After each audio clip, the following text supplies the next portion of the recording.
Second. So again, welcome everyone. My name is Roxy and I'm the Visitor Experience and Outreach Coordinator at the Latimer House Museum. The topic of tonight's talk is Exploring Hidden African-American History, Little Liberia in Bridgeport, Connecticut.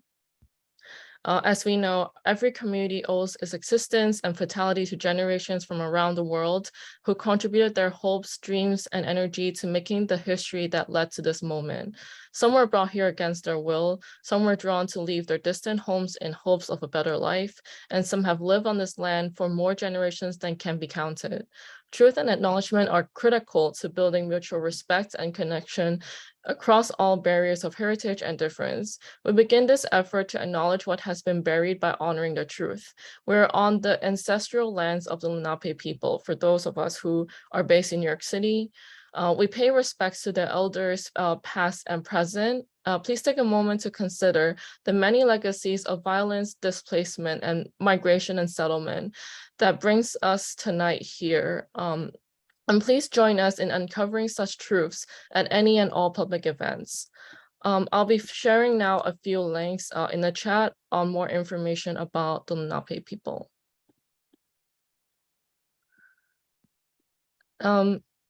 The Latimer House Museum presents Exploring Hidden African-American History in partnership with the Bird Homestead and Meeting House Conservancy, a series of virtual presentations on 3 19th century free Black communities in the New York region. The series accompanies the recent excavation of archaeological sites associated with William Voris, an African-American entrepreneur in the 19th century, which are located on the grounds of the Meeting House in Rye, New York. I would also like to take a minute to introduce our museum. The Latimer House Museum was home to Black inventor Louis Latimer from 1903 to 1928 in Flushing, Queens. He contributed to modern technologies, including the early elevator system, bathrooms and railroad cars, the telephone, and most notably, the carbon filament light bulb. Our partner organization, the Bird Homestead and Meeting House Conservancy, is an all-volunteer nonprofit in Rye, New York. The organization is dedicated to preserving the Bird Homestead, Rye Meeting House, and Voris Getney archaeological site, 3 adjoining historic properties located on the banks of the Blind Brook estuary, while producing educational programs on history and ecology for the public. The Conservancy has received statewide awards for excellence in historic preservation and excellence in education.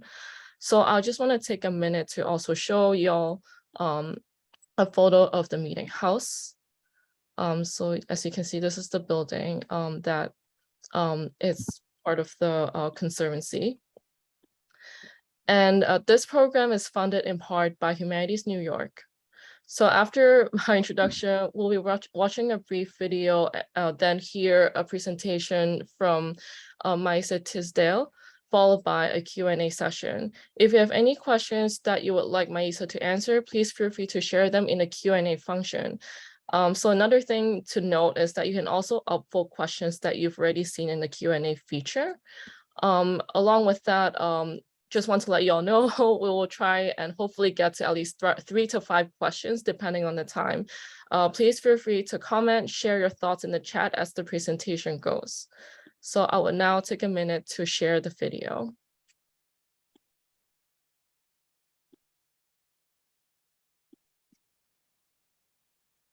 Just making sure everyone can see this. I'm gonna sing till the spirit moves in my heart. I'm gonna sing till the spirit moves. I'm Maisa Tisdale, and I'm the president of the Mary and Eliza Freeman Center for History and Community. And right now, we're standing in the heart of historic Little Liberia.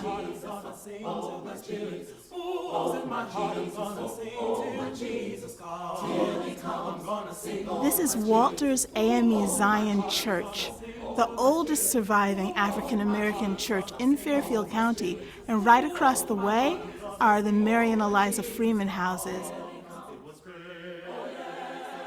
This church was built by 3 men. One of them was the founder of Little Liberia, Joel Freeman, Mary and Eliza's brother, and they found that there really wasn't a role There really wasn't a place for them, status for them as free men. That's why people really started this community, to be safe, to offer sanctuary, and to prosper using their God-given gifts and talents.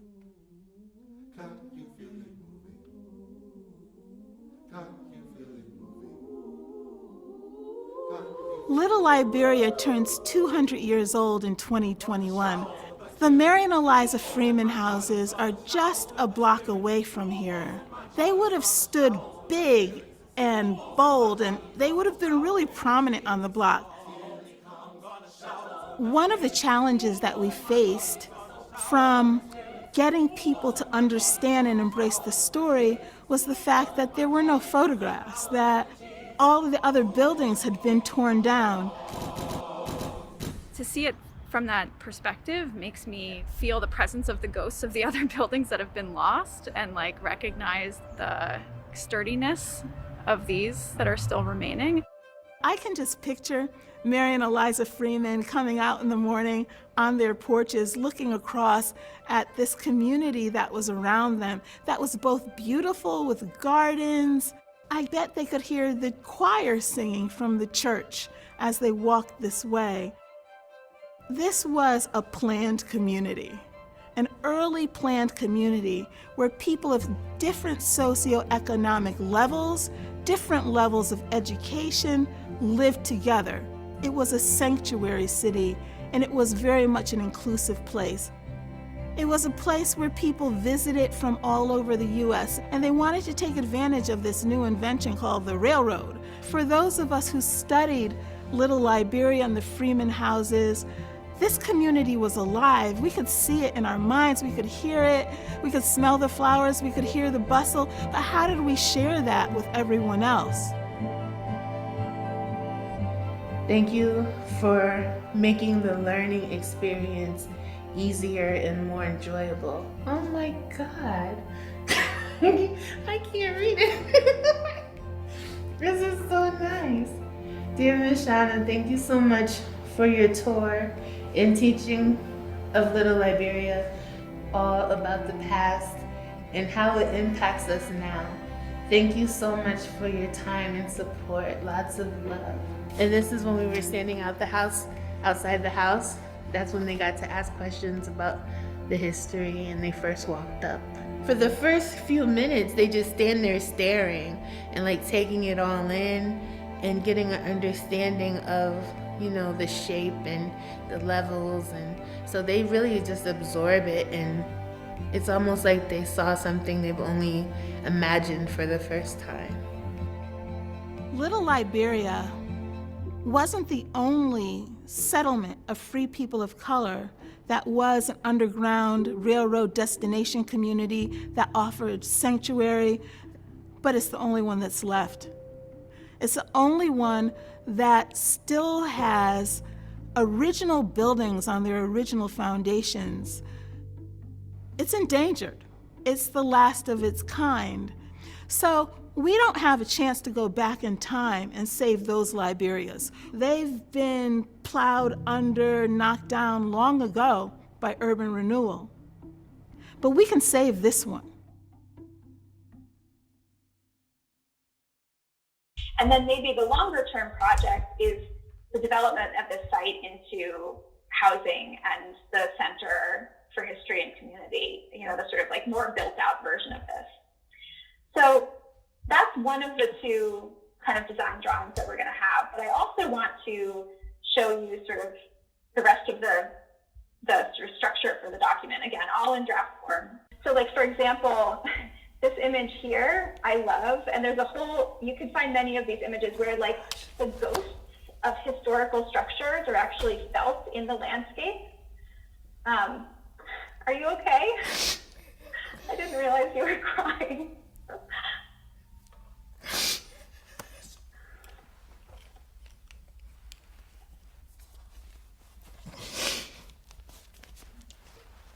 I can't tell if that's good or bad.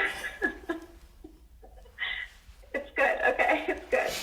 Well, we've only just begun, Maisa. Wait till you see the end results. We are planning a community in the South End for the future that is inclusive, that is inviting, and that helps people live up to the aspirations of this nation the way it was supposed to be.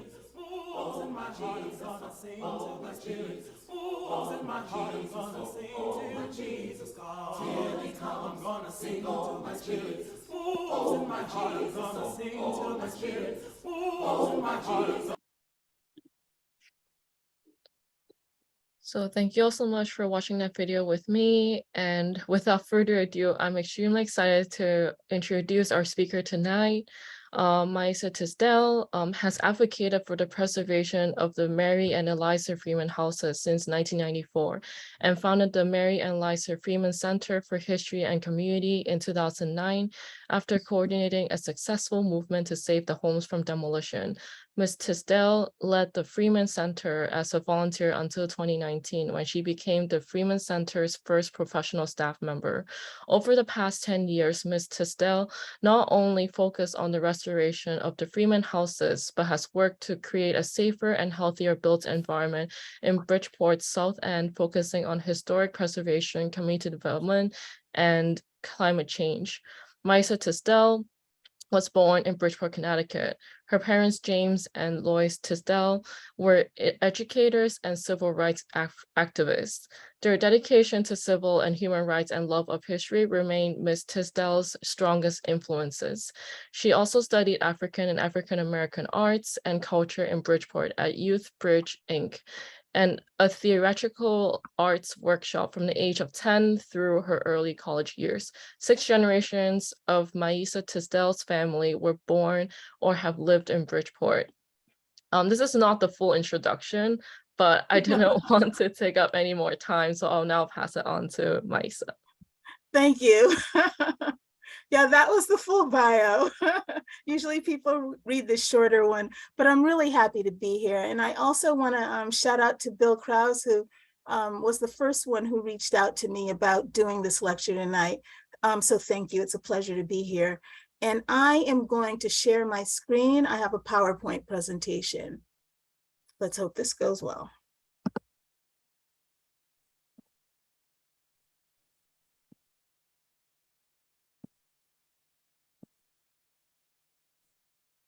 All right, how's that? Are we all set? It looks great, yeah. Good to Okay. go. Well, that picture is 2-year-old Maisa, and I am just grabbing life joyfully with both hands. Actually, I'm grabbing candy, but I really just loved life and being. But this little Maisa was born 2 years before in Bridgeport, just as my nieces were all born in Bridgeport, and my mother and her mother before that. So we have a long and strong connection to the city of Bridgeport. This is me at 10 years old. And as you can tell, I really embraced African-American culture, and my parents were careful to curate an education for me outside of school that taught me about my heritage, about how we got here from West Africa to the Americas, how we came north from the South to Connecticut. And I learned a lot because my parents cared so much. And I really appreciate the fact that for me, chapters of African-American history that were hidden were in plain view. So in school, when I was 10 years old, there was no African-American history, none at all. So not only were chapters hidden, but whole books were hidden and archives were hidden.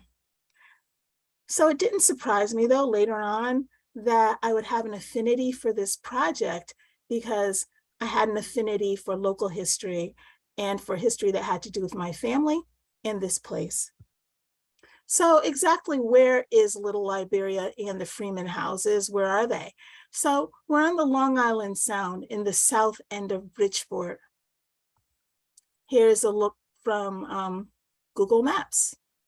So as you can see, the community was right on the Sound. Now this is where the Freeman Houses are today. This area is all fill. So Little Liberia would have actually been on the harbor, and it occupied approximately 15 city blocks. So these are the Freeman houses as they were first encountered by Charles Brilvich. Charles Brilvich is the person who did the research on the Freeman houses and discovered or rediscovered Little Liberia and brought them back into modern memory. Now, it's kind of interesting because Charles in the 1980s was walking this neighborhood as part of a job that he had that was looking for cultural assets, something that would make Bridgeport a place that could be revitalized, that developers and others would have interest in. And so he was walking every single street of the city. One day he noticed that there was a Cuban Cleaners right here on the right, and he decided to return at the end of the day and get his pants hemmed. So he comes back, and all of a sudden it strikes him that this Cleaners and Tailors was actually cobbled onto the front of a very old house. And this house bore no resemblance to any other architecture in the area. And he knew it was pretty old and he thought it was unique. And then he said, wait a second, there's one of the same scale and age right next to it. And so he wondered where these two houses came from, why they were there in an area where they seemed so incongruous and out of place. So you have to, this is the area around the Freeman houses. They're right here. And this is the neighborhood that Charles Brilvich walked into. And I have often wondered how a person who walks into an area like this, looks at two dilapidated old houses and pictures them like that. Well, fortunately for us, Charles Brilvich was an architectural historian, and he could see what others could not see. And he recognized right away that these houses had a story to tell, and he was determined to uncover that story. So how did he go about researching it? How did he start? And interestingly enough, he didn't really expect that it would be too difficult to figure out, what these houses were, how old they were, or who owned them, because there was a map of Bridgeport from 1850, and historians routinely go to this map. They go to this map because the properties that are on the map have the names of the property owners written right next to it. So his first instinct was, go to this map and I'll have my start. So as you can see, the city of Bridgeport is up here. And then all the way down the bottom of the map is the area that we now know was Little Liberia. So it's separated from the city proper by a lot of distance. So he takes a closer look at the map. And as you see, this map has the names next to it. He goes further south to the area in question. And if you'll notice, this area doesn't have names next to the structures. It just has black boxes. And he was a little perplexed by this. Why would this area not have names next to the property owners? So he did notice, though, that there were two names on the map. One said North African Church, and the other one said South African Church. And he knew that he had stumbled on something that was different and significant.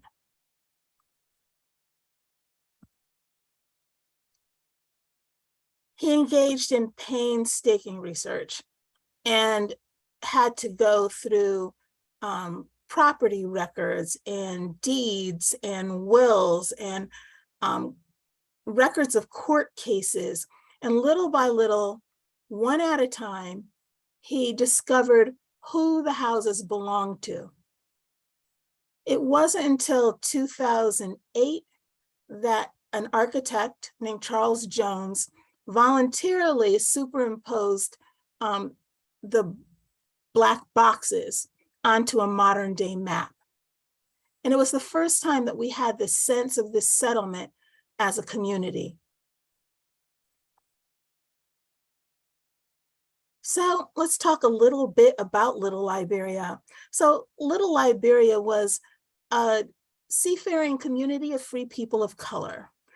And this photo is a photo of a ship, a schooner called the Ernestina, which is just sort of close to my heart. I actually was a deckhand on this vessel many, many moons ago. But not only did people work on ships at that time in Little Liberia, they also had businesses that had to do with the sea. But the sea had a special significance for this community. So in 1821, that's when the first two men bought land and subdivided it and started the settlement that became Little Liberia. The settlement was first called Ethiop. And later in the mid-1800s, we find that deeds used the name Liberia. So back then, the residents didn't call it Little Liberia, they just called it Liberia, which meant free land. And I thought that was really interesting because in 1821, Connecticut, as well as the rest of the nation, still engaged in chattel slavery. So in 1848, when Mary and Eliza built their houses, that was the year that Connecticut finally got rid of slavery once and for all. So Connecticut was the last of the New England states to abolish slavery. So to call a settlement free land in a state that has slavery, in a nation that has slavery, to make that conscious decision, well, it's a lot of audacity. And it talks a little bit about the aspirations of the people and also the kinds of the method they made of funding their community. So one of the things that distinguishes Little Liberia from other settlements of free people of color, first of all, that it did begin so early in 1821, and also because of its prosperity. The way that this community was funded, they funded it by taking advantage of the networks, the maritime networks of Black and Indigenous men. So this community was a Black and Indigenous community. It was founded by Black and Paugussett people and also people from other tribes. The community was very, the community had a lot of diversity of people of color. It served as a sanctuary for people who were coming from other tribes. It also was an Underground Railroad destination community, and the Underground Railroad in our area worked by water. In addition, this community invested in itself. So they went through these maritime networks, asked friends and associates to either invest in Little Liberia, settle in Little Liberia, or visit. And when you talk about visiting, Alexander Duncan, who moved to Little Liberia from Weeksville, along with others who came from Weeksville, built a luxury hotel for wealthy Blacks from New York City. And the hotel was actually mentioned in a letter to Frederick Douglass by one of his correspondents. And Frederick Douglass actually published this letter in his newspaper.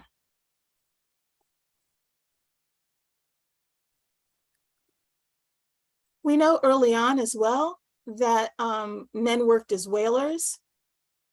We found obituaries also that described, deaths of some of the members of this community and families from really early on. I'm going to go back a little bit and just take a look at these houses. And I want to talk to you about why these houses are significant. I'm going to read a little bit to you. There was a quote in 2008 from Brent Leggs, who is now the director of African-American Cultural Heritage Action Fund. And he supported, he supported saving the houses when we were battling to keep them from being demolished. And he wrote, "As you are aware, these two historic buildings are rare and irreplaceable evidence of African-American life prior to emancipation and should be considered a site of national significance worthy of careful stewardship and protection. Listed on the State and National Register of Historic Places, the circa 1848 Freeman Houses should be considered some of Bridgeport's most significant architectural resources. As I work to advance African-American preservation across the Northeast and to identify places worthy of assistance, these examples are rare and unique." And so he goes on to say that despite the fact that they're wooden, they're simple wooden structures, that they're really significant.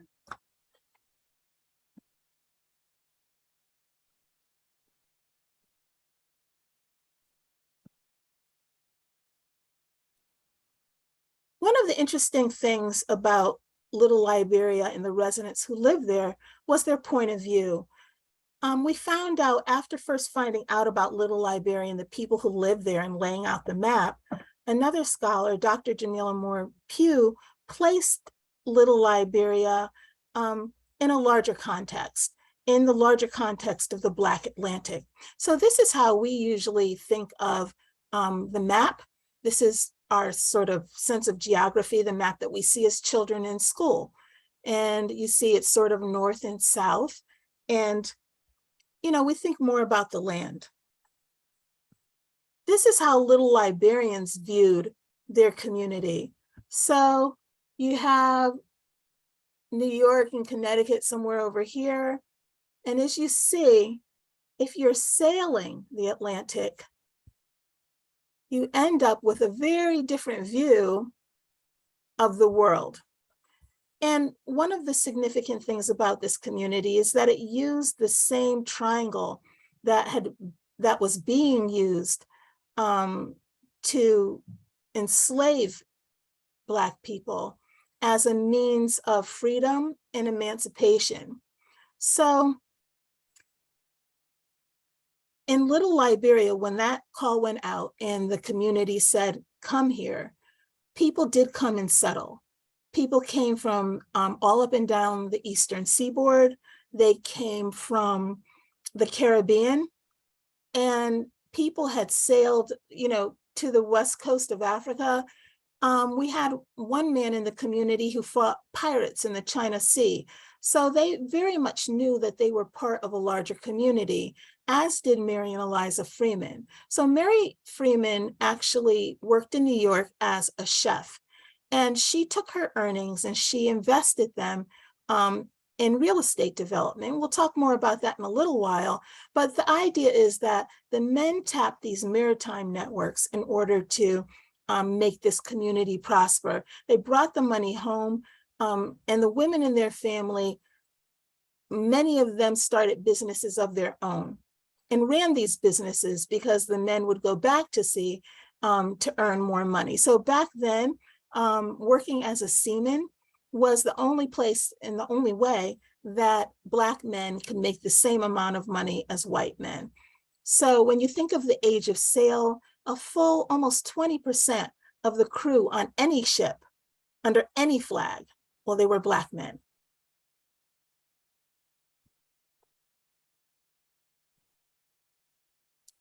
So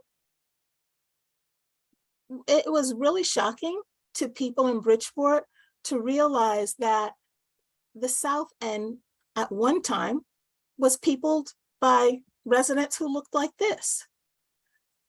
Today, not only didn't we know about Little Liberia, well, a few years back, but many people couldn't picture people of color in the 1800s in anything but shackles and chains. So it came as a big surprise that in Bridgeport, the community that they knew so well, that the roots of Black and Indigenous communities went so far back. So this is a group actually in the 1890s, and they were sitting on the steps of Zion Church. This is William Sherman. He was a leader in the Paugussett community, and he was a seaman. He had traveled the world as a first mate, very well respected, and he had a business as well in Little Liberia. Now, this is a mural that was commissioned by Bridgeport's Downtown Special Services District, and it depicts Mary and Eliza Freeman, but the truth of the matter is we don't know what they looked like. There are no images of Mary and Eliza Freeman. So this is an artist's rendition of what Mary and Eliza Freeman looked like, and it's on the side of our gallery, our public programming space. So let's talk a little bit about Mary and Eliza.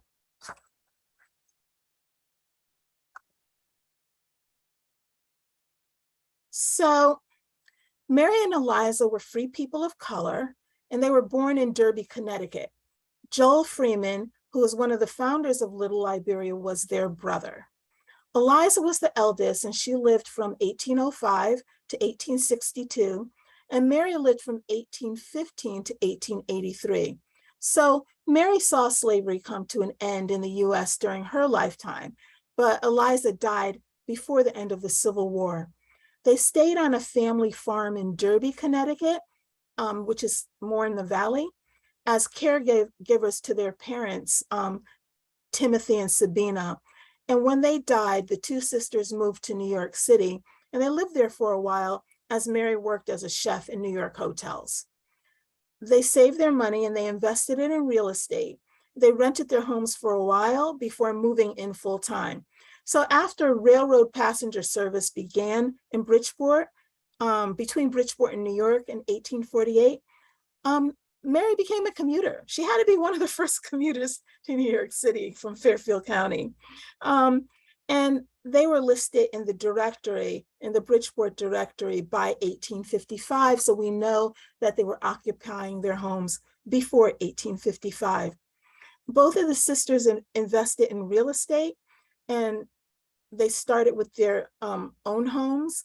Then they developed and bought and sold property. They managed property and financed home purchases for other women before women even had the right to vote. The Freemans as a family, Mary and Eliza in particular, were responsible for the development boom in this part of Bridgeport, in the southern part of Main Street. So they made a large contribution. It had remained undeveloped until they built their houses, and until later the Duncan House came and opened there for people traveling the Black Atlantic. So if it weren't for their houses being built so well and surviving into this time, we wouldn't know about Little Liberia. So we're very fortunate for that. Mary Freeman accomplished so much in her time that she left a paper trail. And it's because of the paper trail that her successful business enterprises created. That's the only way that we knew to this day, into this time, that this community existed. So we know a little bit about the wealth of Mary Freeman and the extent of her success. Her obituary appeared on March 14th in 1883 in the Bridgeport Standard. And it read, Miss Mary Freeman, an old and well-known colored lady, died at her residence at 114 Main Street yesterday of intermittent fever. The deceased was 68 years of age and had during her life accumulated considerable property, which is estimated at from $30,000 to $50,000. She owned several houses on Main and Gregory Streets. So to put that into context, in 2021 dollars, her wealth was about, well, between $800,000 and $1.4 million. Imagine it. A woman of African and Paugussett descent had 55 times more wealth than the average African American today, and this was during the time of slavery.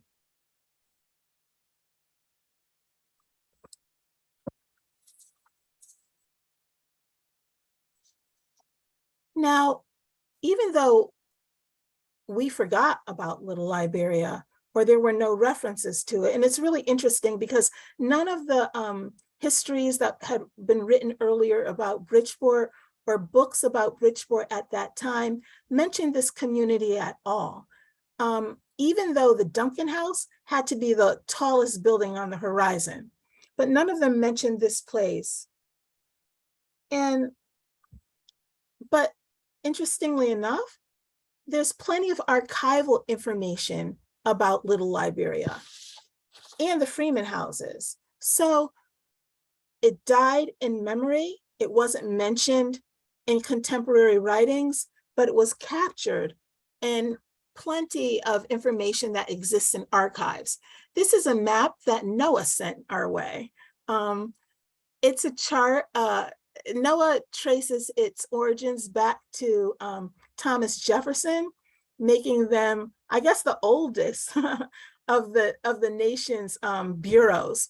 And at that time, they did surveys of the coast of the United States, and they sent it to me because back then in 1848, their surveyor actually captured Little Liberia on the coastal survey and actually caught the Freeman Houses themselves. And so we were really pleased that they shared this chart with us. And that's a close-up. Little Liberians were part of legacies that resonated throughout time. So their church was named after, Reverend Walters, and Reverend Walters, so it was renamed after him in 1920. But what's interesting is that they respected the legacy of Reverend Walters. So Bishop Walters. Interestingly enough, he spoke at a conference, a Pan-African conference in 1900, and he spoke to 40,000 people in England. Again, in the archives, the people of Little Liberia participated in colored conventions. So colored conventions were held all over the country, and they were gatherings, assemblies of free Black people, free people of color who were advocating for abolition and also the right to vote. They advocated also for economic opportunities. And they really, they didn't shy back in terms of talking about the country and its mistreatment, its lack of human rights for people of color. Little Liberia hosted a very early one. We know it was before 1841 because someone commented on it.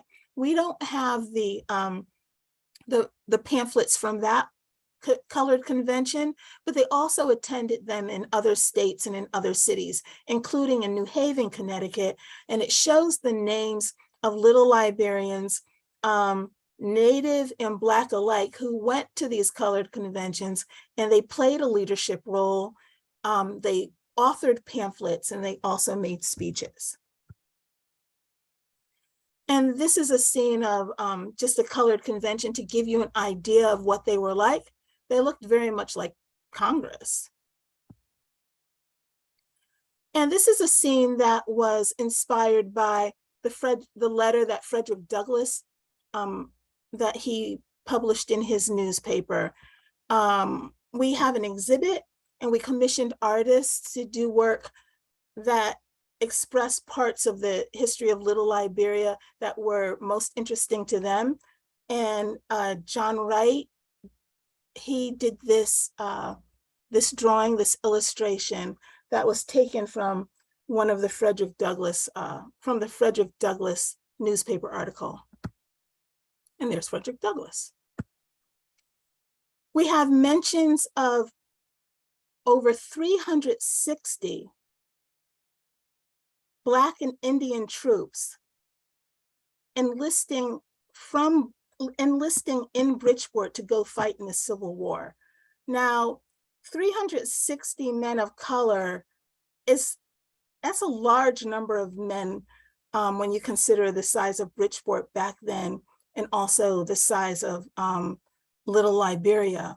So it makes us wonder what it was about this place that it also became the site of enlistment in the Civil War. They could have enlisted in New York. They could have enlisted in New Haven.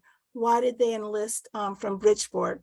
When we looked at the birthplaces of these men, they were from as far as they were born. One was born in China, some were born in Latin America, they were born in Canada, all over the United States. They were born in London. So it makes us wonder what was going on in Bridgeport at that time that it would lend itself to the enlistment of such a large number of Black and Native troops from this site. So we not only have archival evidence of the existence of this city and the houses themselves that survive on their original foundations with their original fabric, but we also have artifacts that are tied to this site. And that's another thing that's made this site in particular rather significant. So Sarah Sportman, who's the state archaeologist, actually wrote this about Bridgeport and about Little Liberia and the Freeman Houses. The Freeman Center with the extant Mary and Eliza Freeman Houses is a powerful vehicle for researching and sharing the history of Connecticut's Black communities. In Connecticut, these histories are understudied and unfortunately little known to those outside of the historical community. And she goes on to say that these houses are among the most significant, the Freeman Houses as a historical and archaeological site are among the most important sites in Connecticut for their connections to both African-American and women's history. And they provide a direct connection between the modern community and Little Liberia. And she says that the Freeman houses have the potential of being a major focal point of African-American historical research and public education in New England. So these are bottles that were found on site. These images of artifacts were actually found without excavation. When we were deconstructing non-historical additions to the houses, and the workers were just, pulling down floors and looking in eaves and things like that, they found these items between floor levels and rather odd places. But we can tell that these bottles, that they date to the time that the Freeman houses were built because of the twine that's tied around the necks of the bottles, which means it had twine and cork. And not long after that, they had a different kind of bottling system. We found a key that would have been to maybe a chest or something like that. And this pipe is made of woods from North Africa. It still has teeth marks in it. So this is the first time that Little Liberia was depicted as a settlement, and that the people who lived there had their names associated with their properties. This is part of our exhibit, Reimagining Little Liberia, another illustration by John Wright. And what's interesting about this is that you see that the settlement of Little Liberia goes from east to west. And when you do look at the rest of the city and its orientation today, it really does go north to south. But it was oriented toward the water. It was a settlement. You can see it was clearly not just a scattering of buildings. And the other thing that's really interesting about this map is that it shows how isolated this settlement was from the rest of the development of Bridgeport. So the settlement of Little Liberia actually predated the incorporation of Bridgeport by 6 months. And although you can walk from the downtown area to where Little Liberia was today in just a matter of minutes, or you can drive there in a matter of minutes, it was extremely isolated. To its north, it had what was described as an impenetrable swamp. And then as you see, to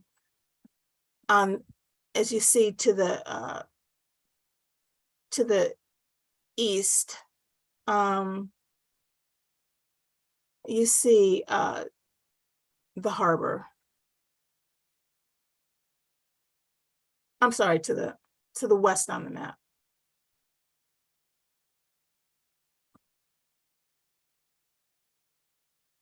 So I've put these lines on the map in order to show you what the area looks like today. Then and now. So when you talk about urban renewal, well, when I see this map, the first thing I ask is, what did they renew? This is what the landscape looks like today. So that this place that was once prosperous and revered, settled by African and American and indigenous people, over time, it became a place that was the victim of urban planning that both degraded the landscape and the natural resources around it. Sorry. So this area, this is a coal pile, and this whole area is used for utilities. There's a methane plant down to the south. This coal plant recently closed. The coal pile is gone now, and we're wondering what will happen with this land. It's an opportunity to evolve the use of land in an area where Black and Latino and ordinary working folks live.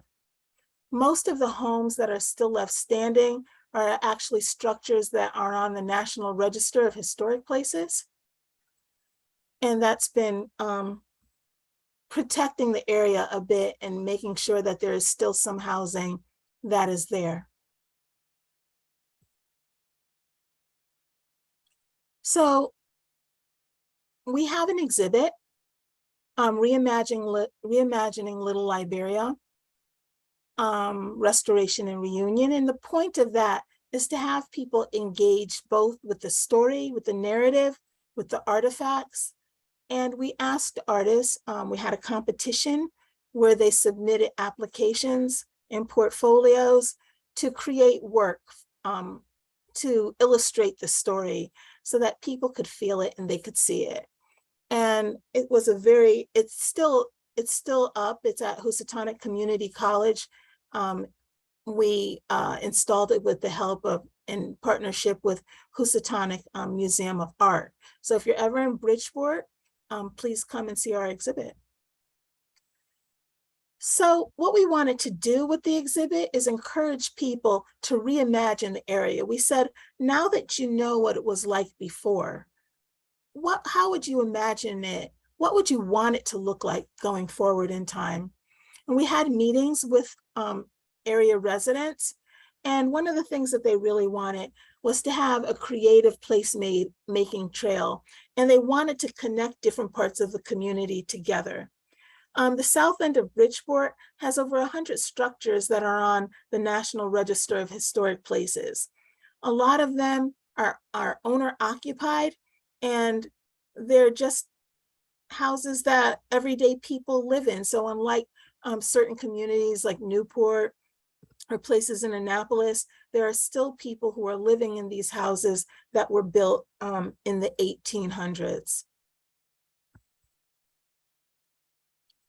And this speaks to our plans where we would actually like to build the Freeman Center on footprints of structures that were in this block of Little Liberia. This block is currently empty. It's owned by the Housing Authority. And we are hoping that they will consider alternative plans other than a tall tower of public housing, that they might consider affordable housing that transitions people from public housing to home ownership, and also create a floodable park and landscape, because we are in a flood zone that becomes an example for how architecture can exist in places that are feeling the result of climate change and sea level rise. And this is another view. And this is the area where we are, right on the Long Island Sound, a wonderful beach. Bridgeport has the longest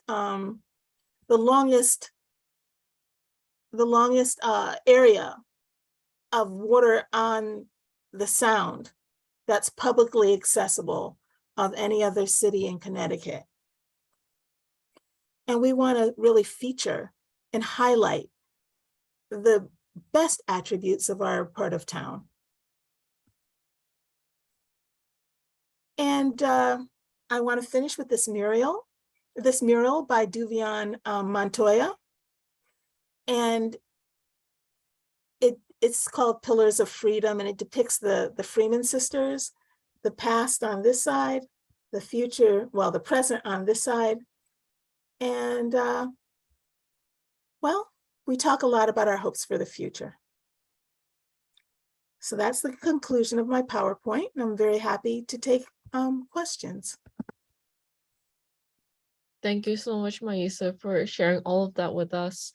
I'm not seeing that there are any questions right now in the chat or in the Q&A box, but if anyone wants to just take a minute to process or share your question, please feel free to do so, because we are 3 minutes to end time, and I just want to make sure that we are able to get to any thoughts or even just like feelings, anything that you have in mind. We would love to hear from you.